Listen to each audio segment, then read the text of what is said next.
Odetchnij. Prawdziwie. Czyli jak wygląda sztuka mądrego odpoczynku.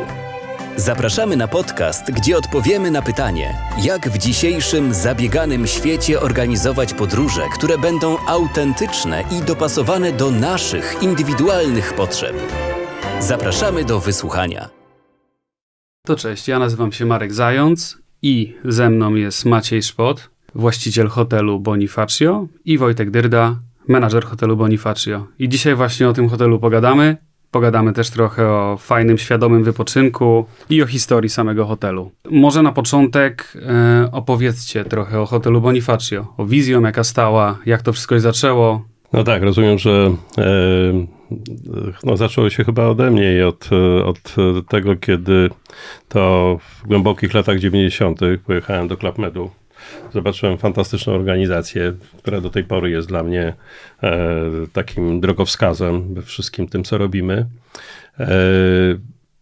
No i bardzo chciałem coś takiego otworzyć w Polsce. Na początku przez prawie 20 lat robiliśmy to we Włoszech, na nartach. Przez ten czas pojechało z nami kilkadziesiąt tysięcy ludzi. Zobaczyliśmy, czego oczekujemy od hotelu. Zobaczyliśmy, czego nam brakuje. Zobaczyliśmy, jak tak naprawdę naszym zdaniem taki hotel powinien wyglądać. No i potem zrobiliśmy wszystko, żeby taki hotel wybudować. Hotel naszych marzeń. Hotel taki, który realizował wszystkie nasze potrzeby w stosunku do grupy, do naszych już zdobytych wcześniej klientów. No i we Włoszech jeździmy na nartach, tak? Tam są wysokie góry, natomiast tutaj w Polsce możemy uprawiać sport, wszystkie inne dyscypliny sportu, możemy żyć aktywnie i możemy to robić równie dobrze pod Warszawą, jak Madonnie di Campiglio. No, a te doświadczenia z Madonny miały duży wpływ na wizję stojącą za Bonifacio? No olbrzymi, bo to Madonna oczywiście jest w tej chwili takim naszym centrum, ale jednak jeździliśmy i dalej jeździmy po świecie. Myślę, że mamy bardzo duże doświadczenia, ale te doświadczenia zawsze były z jednej strony. To były doświadczenia nie z punktu widzenia obsługi hotelu, tylko z punktu widzenia tych osób, które korzystają z hotelu. No i oczywiście to, co było dla nas najtrudniejsze, no to przygotować tak hotel, żebyśmy mogli nie tylko korzystać z tego hotelu tak jak chcemy, ale też organizować ten hotel od wewnątrz, tak żeby to było możliwe. To powiedzcie trochę, jak wyglądało takie przygotowanie? Jak wyglądał ten proces? Po pierwsze było bardzo dużo rozmów, konsultingu, zwróciliśmy się do ekspertów, rozmawialiśmy, głównie to się wszystko działo we Włoszech. No i cóż, to były takie czasy, gdzie rzuciliśmy się być może z motyką na Księżyc, ale udało się, zrealizowaliśmy, wybudowaliśmy. Proces trwał bardzo długo, prawie 6 lat. Miejsce wyjątkowe, również trudne z punktu widzenia inwestycyjnego, no bo sam środek lasu, ale udało się, no i mimo tego, że wszyscy pukali się w głowę i twierdzili, że w tym miejscu absolutnie nie i że się nic nie uda, no to okazało się, że wbrew bankierom, wbrew finansistom, a przede wszystkim wbrew wszystkim naszym dobrze nam życzącym kolegom biznesmenom, uparliśmy się, wybudowaliśmy, no i się udało.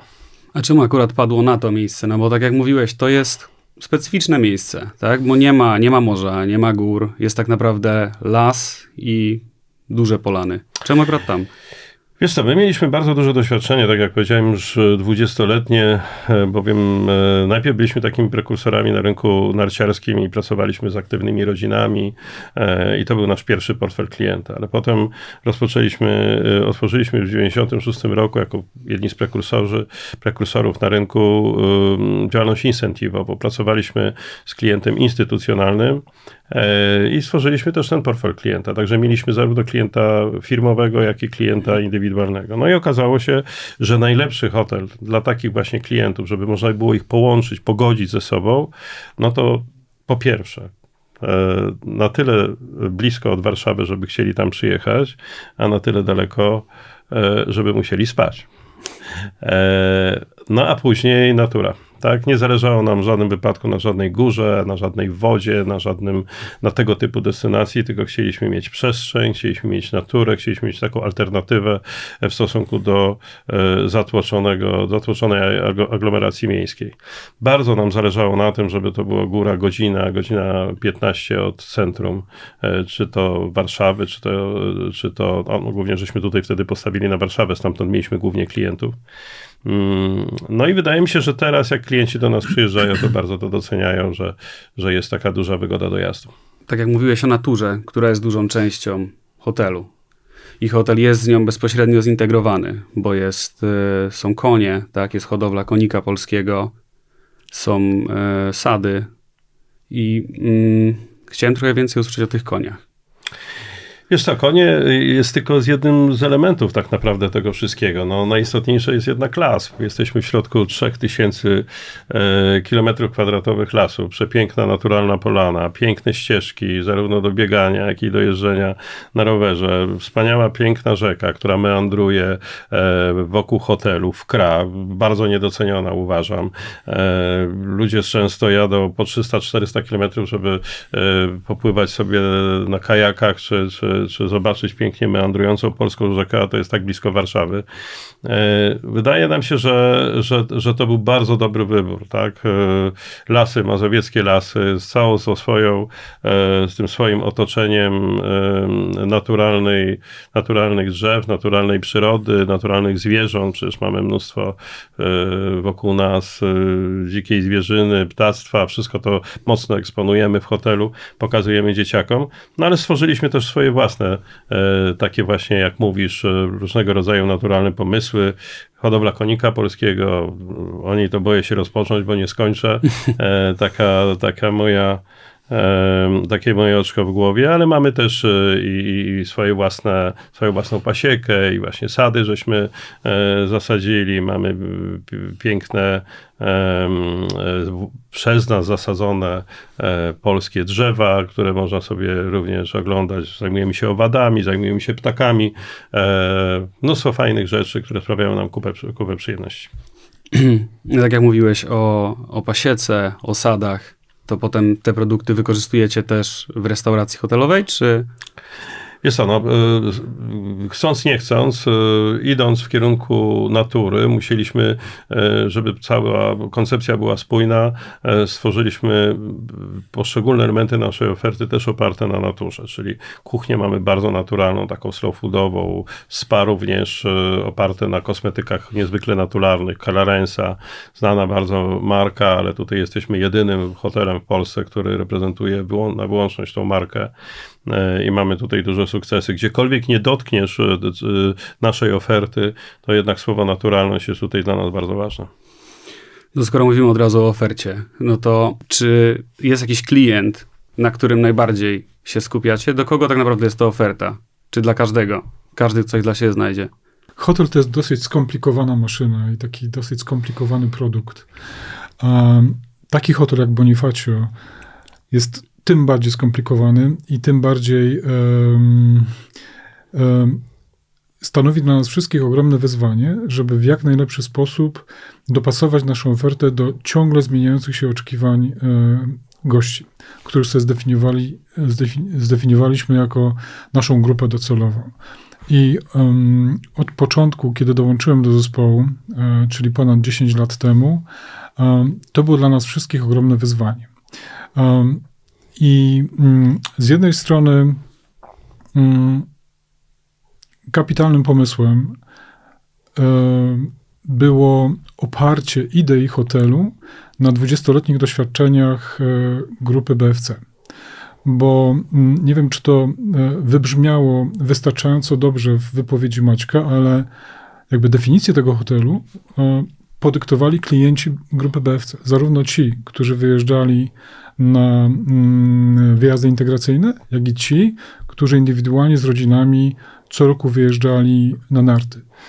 I jedni i drudzy sformułowali takie swoje oczekiwania: kurczę, Maciek, Łukasz, ale byłoby fajnie, gdybyście wykorzystali te doświadczenia i nasze oczekiwania i zbudowali taki klubowy hotel pod Warszawą, gdzie z jednej strony można byłoby w tygodniu organizować takie szyte na miarę spotkania firmowe, oparte na sporcie, oparte na atutach naturalnego otoczenia, o czym mówił Maciek, a z drugiej strony, żebyśmy mogli indywidualnie z rodzinami przyjechać sobie na weekend, nie martwiąc się tym, że musimy stać w korkach i pokonywać duże dystanse, żeby znaleźć się w jednym z popularnych kurortów, czy to nad morzem, czy na Mazurach, czy w górach, tylko żebyście stworzyli taki hotel klubowy, gdzie możemy stwierdzić, nie wiem, w piątek, kurczę, nie chce nam się gotować, mamy lenia, bierzemy dzieciaki, jedziemy sobie i robimy to dokładnie, co będziemy chcieli.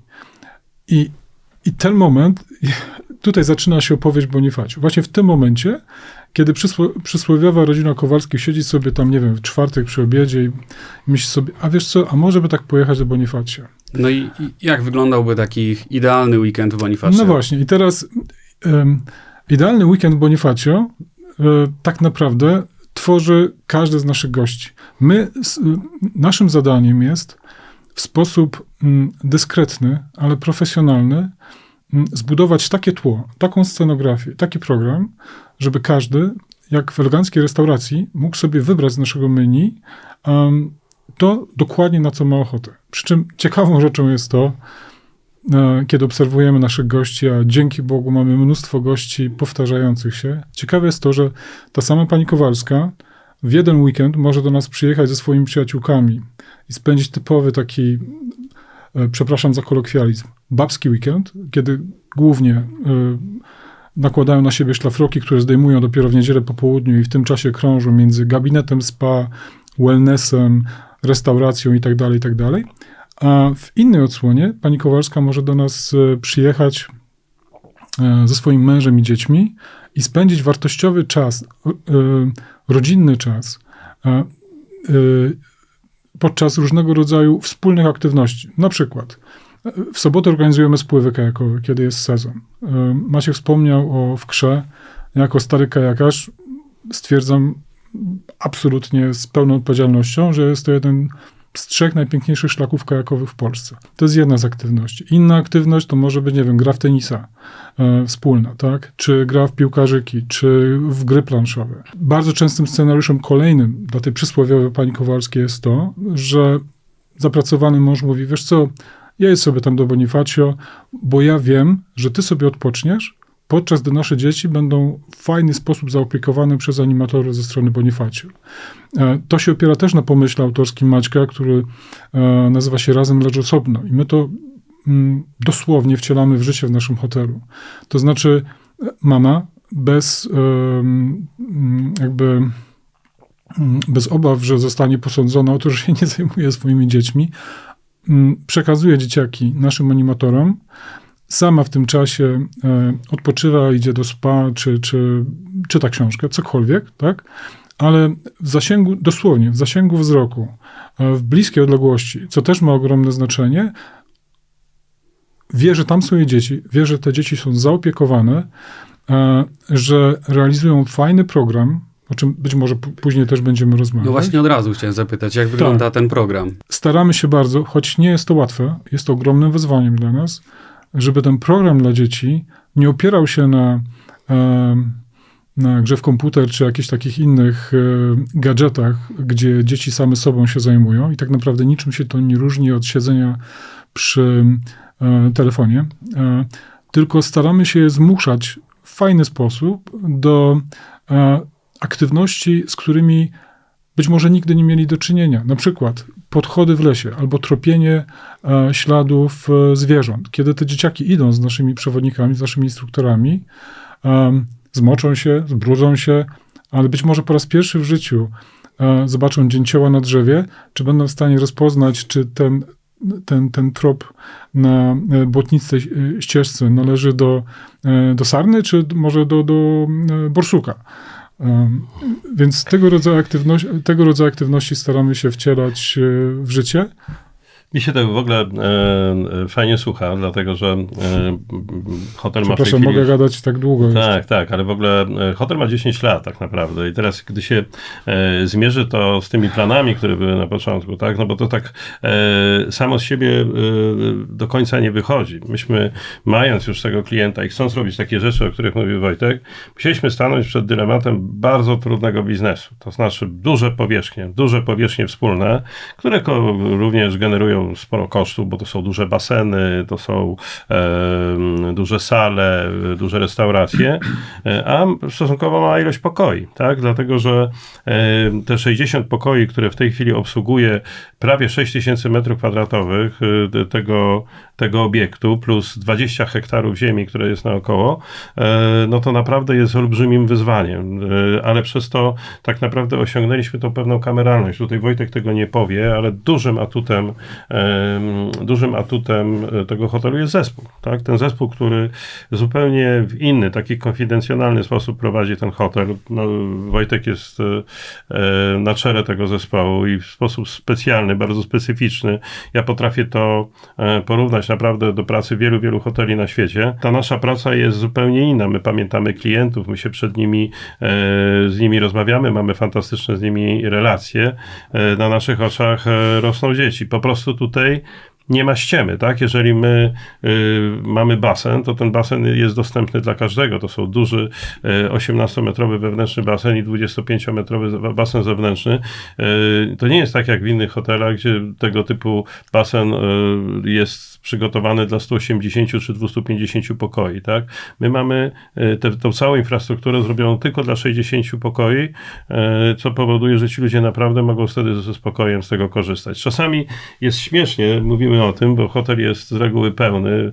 W lipcu mieliśmy 93% obłożenia, to znaczy, że codziennie praktycznie był full, a tych klientów w ogóle nie widać, bo oni się rozchodzą. Część z nich idzie na salę animacyjną, część z nich uprawia aerobik, ktoś idzie do lasu, ktoś idzie jechać na rowerze, naraz okaże się, że jest cisza i spokój. To są moim zdaniem takie wyjątkowe cechy charakterystyczne tego obiektu. Po to między innymi ludzie przyjeżdżają i chyba taką najważniejszą rzeczą, która jest, to jest to, no, że my jednak jesteśmy miejscem i firmą o takim charakterze klubowym, czyli do nas się wraca. Bo też mówiliśmy o wyjazdach, tak? Czy to dużo osób się pokrywa?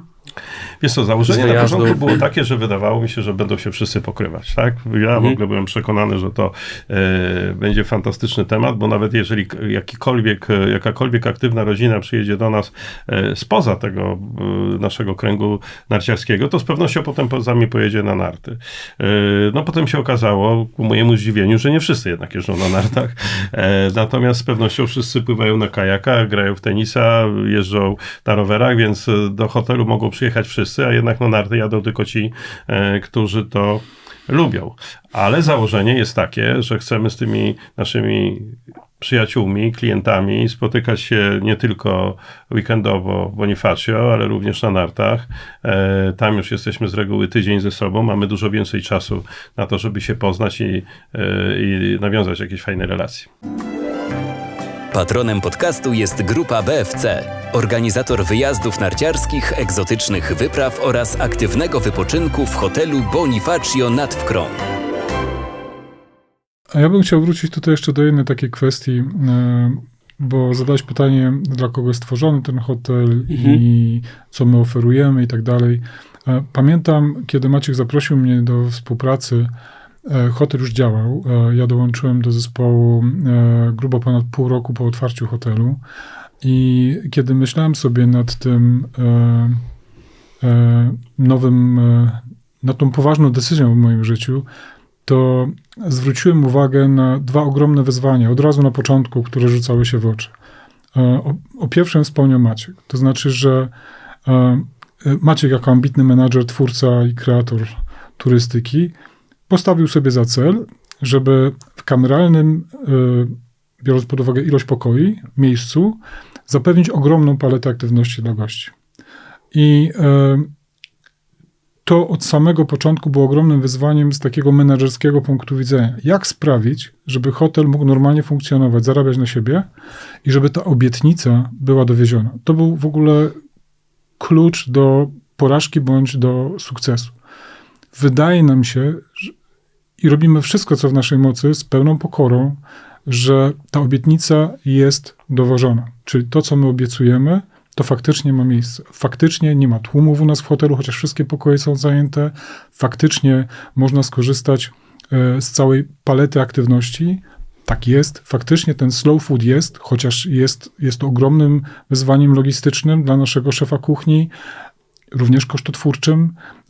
Staramy się, aby serwis również był na odpowiednim poziomie, co też nie jest łatwe w okolicach Płońska, 80 km od Warszawy. Więc to było ogromne wyzwanie na samym początku, ale ta wysoko postawiona poprzeczka sprawiła, że musieliśmy stworzyć zespół składający się z ambitnych ludzi. I staramy się, żeby dalej tak było. A drugim wyzwaniem to pewnie inwestorzy z branży hotelowej mogliby się wypowiedzieć na ten temat i to była ogromna zagwozdka dla mnie, że Maciek stworzył hotel, wyprzedzając pewne trendy. I teraz te trendy jakby zaczynają żyć swoim życiem, ale wtedy, te 13 lat temu, czy 10 lat temu, 11, kiedy ja dołączałem do zespołu, to nie było takie proste. Mówię tutaj o lokalizacji hotelu. Mówię o takim brzydkim pojęciu, które się w branży określa jako destynacja. Hotel Bonifacio nie miał atutu destynacji. Owszem, myśmy wiemy dalej, że położenie jest przepiękne. Polana w środku ogromnego lasu w Dolinie Wkry, cud, malina. Jak ktoś do nas przyjedzie, to mówi, Boże, jak tu pięknie. Teraz mieliśmy okazję gościć znanego dziennikarza starej daty, który powiedział, że przyjeżdżając do Bonifacio na nowo odkryłem piękno polskiego krajobrazu. Coś, co dla nas jest oczywistą oczywistością, dla wielu gości nie jest. Bo 13 lat temu, 10 lat temu i wciąż bardzo wielu konsumentów usług turystycznych w Polsce myśli kategoriami bardzo prostymi. Kochanie, czy jedziemy na Mazury, w góry, czy nad morze, tak? I można postawić z całym szacunkiem dla naszej branży, można postawić byle jaki hotel w atrakcyjnym turystycznie miejscu 100 metrów od plaży i on będzie miał obłożenie i nie będzie się musiał zbyt martwić o kwestie marketingowe. My musieliśmy wymyśleć destynację Bonifacio, musieliśmy to zdefiniować, wyjść z tym na rynek i próbować to obronić. I wciąż to robimy, dlatego że mnóstwo ludzi do nas przyjeżdża z polecenia innych gości i mówią nam, że gdyby nam ktoś tam nie polecił, to my byśmy w życiu takiej decyzji nie podjęli, bo jesteście pośrodku niczego, tak? Tutaj nic nie ma. Nie ma tego atutu rozpoznawalnej destynacji marki turystycznej. Ja miałem okazję zmierzyć się z tym tematem, zanim dołączyłem do zespołu Bonifacio i wiem, że da się zrobić takie rzeczy, wykorzystując naturalne walory miejsca, w którym to jest, ale jednak mimo wszystko Polacy, i nie ma co mieć do nich pretensji, myślą kategoriami tych oczywistych miejsc, które zwykli odwiedzać. No ale wyobraź sobie teraz taką sytuację, że budujemy hotel z olbrzymimi ambicjami, chcemy robić w samym środku niczego, jak powiedział Wojtek, czyli w samym środku lasu. Mamy mnóstwo różnych pomysłów, chcemy robić sport, chcemy robić kuchnię, która jest najtrudniejszą kuchnią na świecie, ponieważ opiera się tylko i wyłącznie na produktach sezonowych i tych, które są od 50 do 100 kilometrów od tego miejsca, w którym jesteśmy. Chcemy robić najlepsze spa, jakie tak naprawdę jest tylko możliwe. No i przede wszystkim chcemy mieć jakość obsługi taką, którą będą doceniali ci klienci, którzy jeżdżą po całym świecie. No i teraz my wiedzieliśmy, jak to zrobić od strony klienta, czyli ja wiedziałem, jak to ma wyglądać, ale nie miałem pojęcia, jak to zrobić od strony właśnie właściciela obiektu, czyli od tej drugiej strony. Pierwsze pół roku były tragiczne. To była po prostu tragedia. Lecieliśmy głową w dół. Ja bankrutowałem mniej więcej co 2 tygodnie. No i w życiu trzeba mieć trochę szczęścia.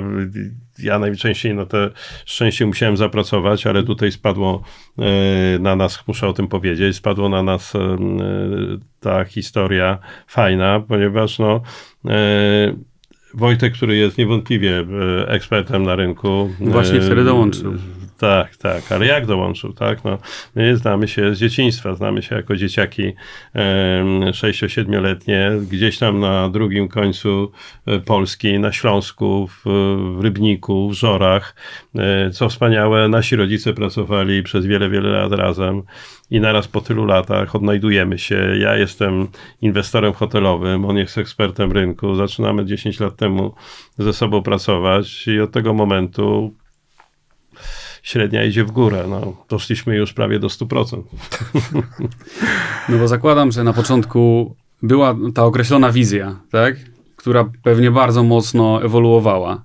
I chciałem zapytać, czy ona ciągle ewoluuje? Czy uważacie, że już jesteście w takim miejscu, że hotel idzie swoim torem i trzeba tego pilnować, czy cały czas są innowacje, są zmiany? Zaczęło być bardzo dobrze. To, co Maciek powiedział, pierwsze lata to ścigaliśmy się na wypadające włosy ze względu na stres związany z prowadzeniem obiektu i kiedy zaczynało już być naprawdę dobrze, kiedy jakby rozwój hotelu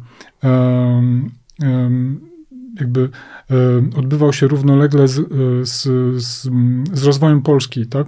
Z rozwojem klasy średniej, z aspiracjami ludzi dotyczącymi nie tylko dłuższych wyjazdów raz w roku gdzieś tam do ciepłych krajów, tylko takich również wypadów weekendowych, to Bonifacio się bardzo ładnie wpisało razem z innymi hotelami zlokalizowanymi wokół dużych miast, wpasowało się w ten trend.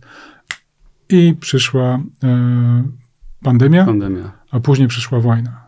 I to, co było, przestało mieć jakiekolwiek znaczenie. Trzeba się było jakby zdefiniować na nowo i odpowiadając wprost... A potem przyszła inflacja jeszcze. A potem razem z tym przyszła inflacja, przyszła wojna, przede wszystkim przyszła niepewność, tak?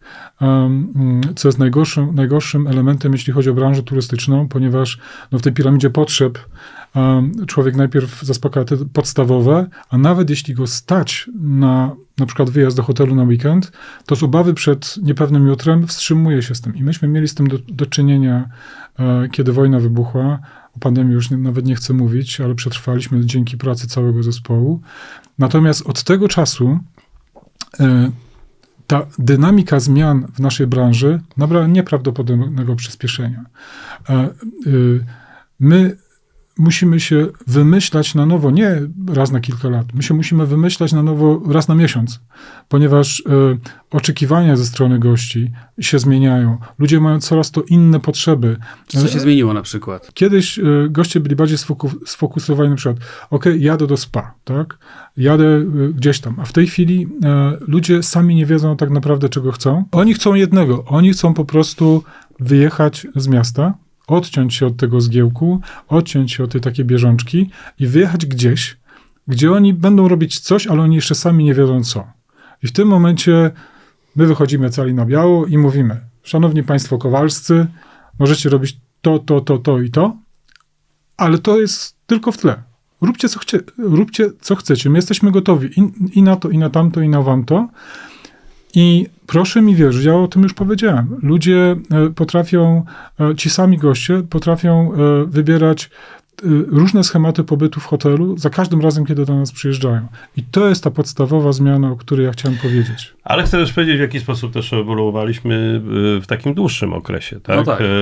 Ten początek był taki bardzo mocno nastawiony na rodzinę. Tak? My jako klub, jako ci organizatorzy wyjazdów narciarskich głównie dla rodzin, wiedzieliśmy o tym, że najpierw jest dziecko, potem jest mama, potem jest tata. Tak? Czyli jak dziecko jest zadowolone, to mama jest zadowolona, a na końcu ten tata chętnie też przyjedzie.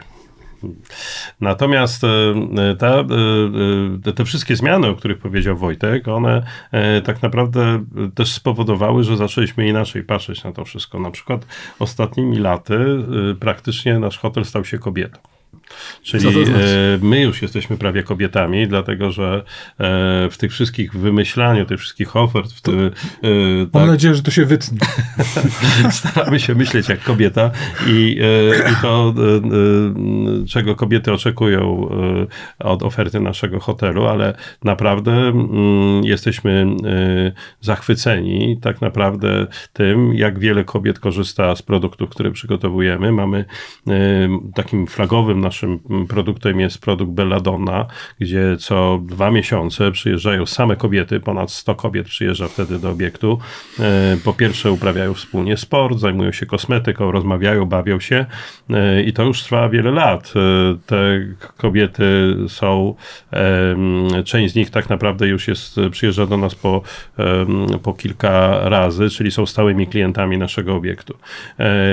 Mamy też produkt pod tytułem Przyjaciółki. Praktycznie ten produkt działa, sprzedajemy co tydzień. Co tydzień przyjeżdżają do nas przyjaciółki na taki specjalny pakiet. Ale w grupach większych, czy Słucham? w parach, w większych grupach przyjeżdżają jako przyjaciółki, tak? Czyli przyjeżdżają po 3, po 4, po 5 koleżanek i po prostu spędzają ze sobą miło czas. Także na nas okazuje się, że patrząc na tego klienta indywidualnego, kobieta staje się dla nas celem, jest dla nas bardzo ważna.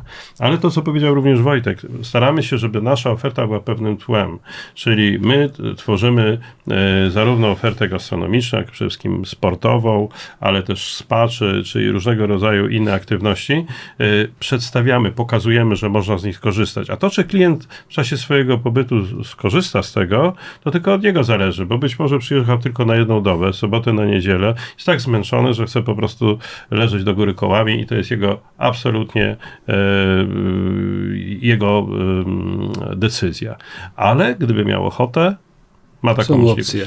Tak, są pewne takie kotwice, które wymyśliliśmy sobie kiedyś i one dalej z nami są. Właśnie te produkty takie typu Belladonna, Ciao Bella. Jeśli chodzi o niektóre, to byliśmy prekursorami na rynku, jeśli chodzi o niektóre pomysły. Potem inne hotele zaczęły to wprowadzać, co jest absolutnie normalne, bo tego oczekuje rynek po prostu. Natomiast ja chciałem zwrócić uwagę jeszcze na jedną rzecz. Cały czas mam w głowie to twoje pytanie, co się zmieniło, jak my reagujemy na to wszystko. Jedną rzeczą, która jakby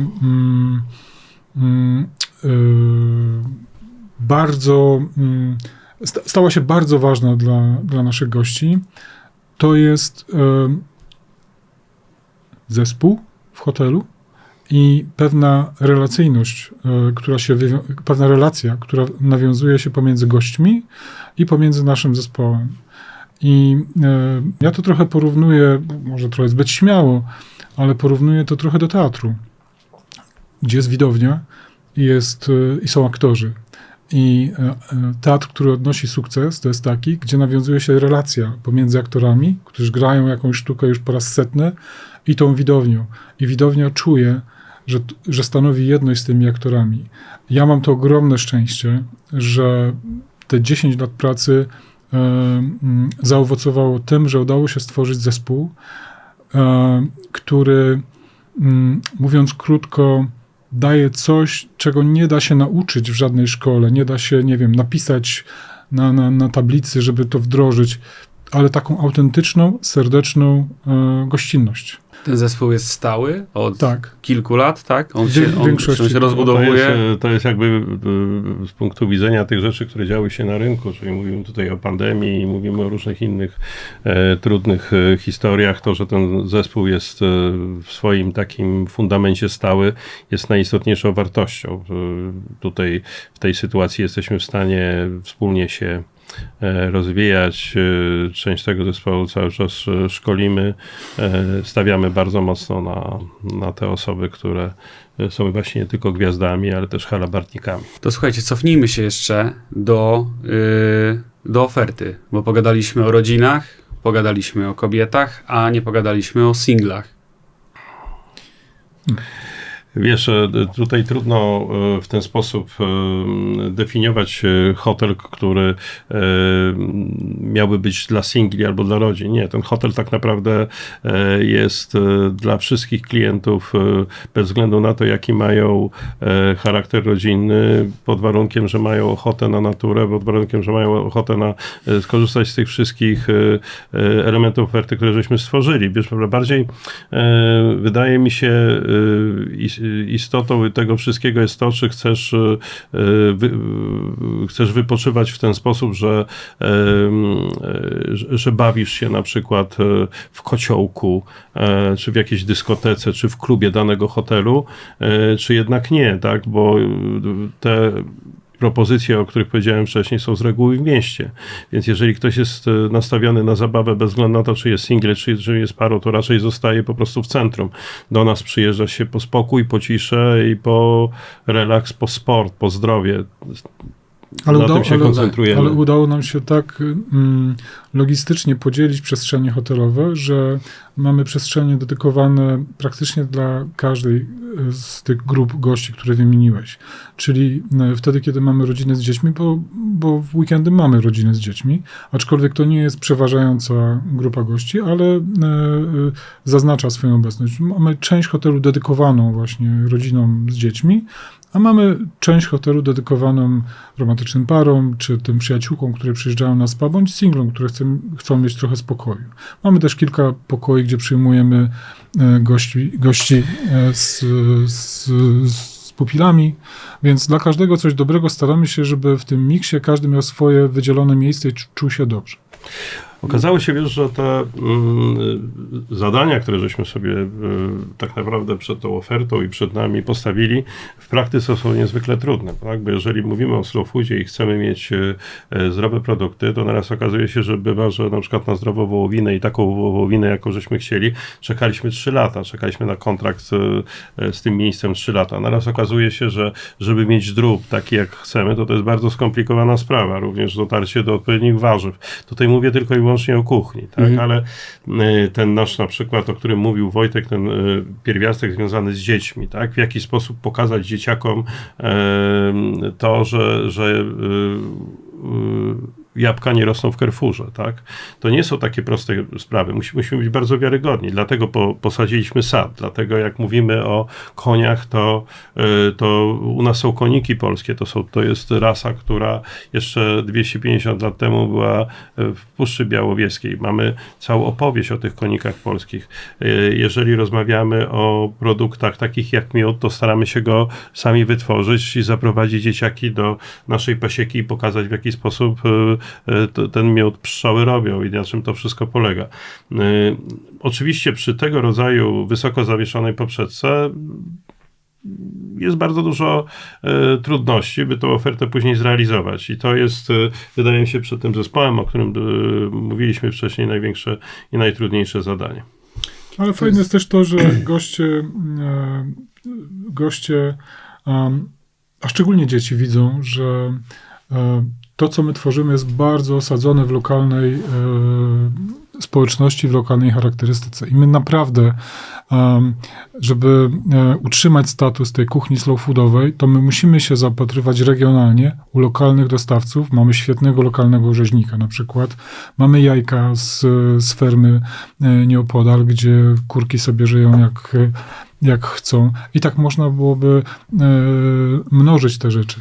I wtedy też nasi goście widzą, że no nie zapatrujemy się gdzieś tam, nie wiem, w Carrefourze, jak to powiedział Maciek, tylko staramy się być bardzo autentyczni w tym, co tworzymy. No to jest bardzo dużo rzeczy i chciałem zapytać, czy coś jeszcze nadchodzi? Tak jak rozmawialiśmy o tej ewolucji, o tej koncepcji, która się zmienia, czy są jeszcze jakieś rzeczy, które teraz dzieją się w hotelu i ich efekty poznamy dopiero, czy jest coś, czym chcecie powiedzieć, co powstaje?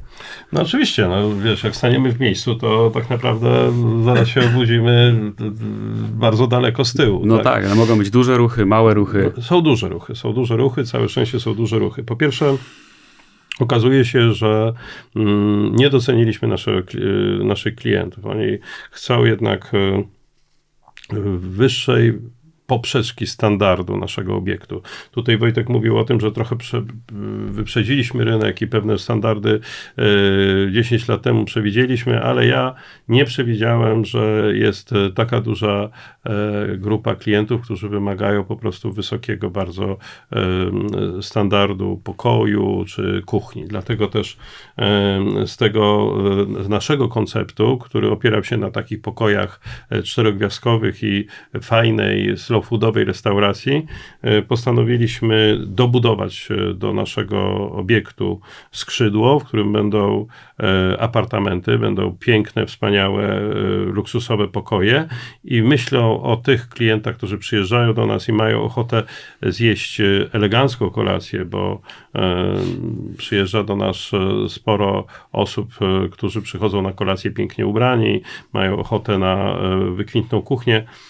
Dla tych osób chcemy przygotować trzecią naszą restaurację, która już ma nawet swoją nazwę, Boniteka, i ta restauracja będzie restauracją degustacyjną, sygnowaną nazwiskiem naszego szefa kuchni, i to będzie restauracja w przyszłości również slow foodowa, ale wykwintna. I to jest nasza najbliższa przyszłość, a to, co będzie się działo za lat jeszcze ileś, to tego na razie nie jesteśmy w stanie przewidzieć, ale jesteśmy absolutnie gotowi, żeby reagować na wszelkie zmiany, które będą na rynku. A chciałbym jeszcze skierować jedno słowo do młodego pokolenia, ponieważ chcemy być bardzo ekologiczni również, co ma ogromne znaczenie ze względu na naszą lokalizację i po kilku latach różnego rodzaju dywagacji, w jaki sposób możemy poprawić nasze ekologiczne podejście do rzeczywistości, zainwestowaliśmy i kończymy inwestycje w tak zwaną kogenerację. Będziemy sami wytwarzać źródła ciepła w hotelu i sami będziemy wytwarzać źródła energii. A najważniejsze jest to, że o kilka tysięcy ton obniżymy emisję dwutlenku węgla i będziemy niezależni od naszych państwowych dostawców. Także jesteśmy z tego tytułu bardzo dumni, a jeśli nasze prognozy i przewidywania się sprawdzą, no to jeszcze fakt, że będziemy niezależni termicznie, być może pozwoli nam na rozszerzenie infrastruktury rekreacyjnej zewnętrznej i nadanie jej całorocznego charakteru. Ale to dopiero życie pokaże.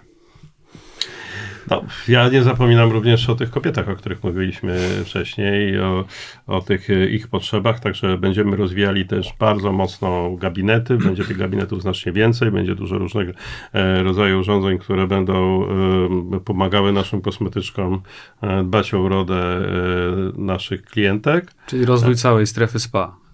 Tak, mimo tego, że ta strefa spa, która w tej chwili jest moim zdaniem bardzo rozbudowana i na dobrym poziomie, to jeszcze będzie więcej tych gabinetów. Z tego też rozszerzamy naszą ofertę związaną z wellnessem. No i oczywiście, jak zawsze, upgrade'ujemy też naszą siłownię. Musimy ją zrobić większą. Nie mieści się coraz więcej osób, które przyjeżdżają do nas ćwiczyć, więc będziemy mieli większą, piękniejszą, jeszcze bardziej nowoczesną siłownię Technogymu. Słuchajcie, no to słuchaczy możemy tylko zachęcić, żeby odwiedzili i sami się przekonali. Bardzo dziękuję. No dziękujemy. Dziękuję bardzo.